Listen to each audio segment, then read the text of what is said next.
Hello guys, তো happy Holi. তো আজকে আমার এই ভিডিওটা করা হচ্ছে এই একটা কারণেই যে আজকে হোলি।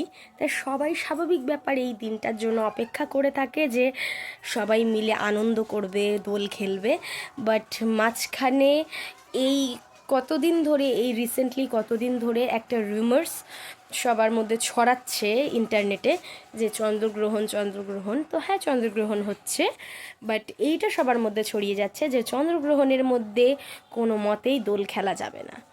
কিন্তু কেন, এটাই আমি বুঝতে পারছি না যে চন্দ্রগ্রহণের সাথে দোল খেলার কি লিঙ্ক, এটা আমি বুঝতে পারছি না কেন দোল খেলা যাবে না। কারণ দোল তো একটা ভালোবাসার উৎসব।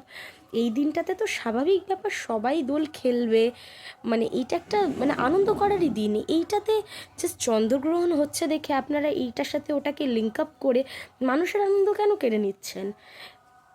এরকম রিউমার্সগুলো ছড়ানোর আগে কিন্তু 10বার ভাববেন। মানুষের উপর এগুলো প্রভাব পড়ে।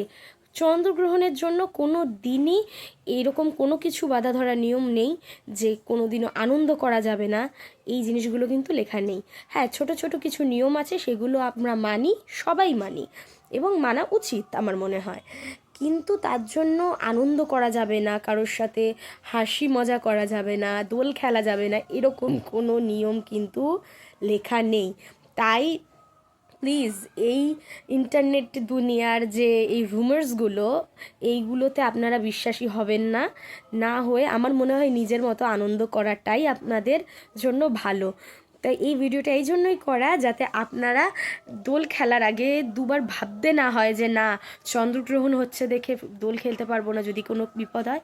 আমি বলবো কোনো বিপদ হবে না। ভগবান যেহেতু এটা সৃষ্টি করেছে, ভগবানই আমাদেরকে রাখবে।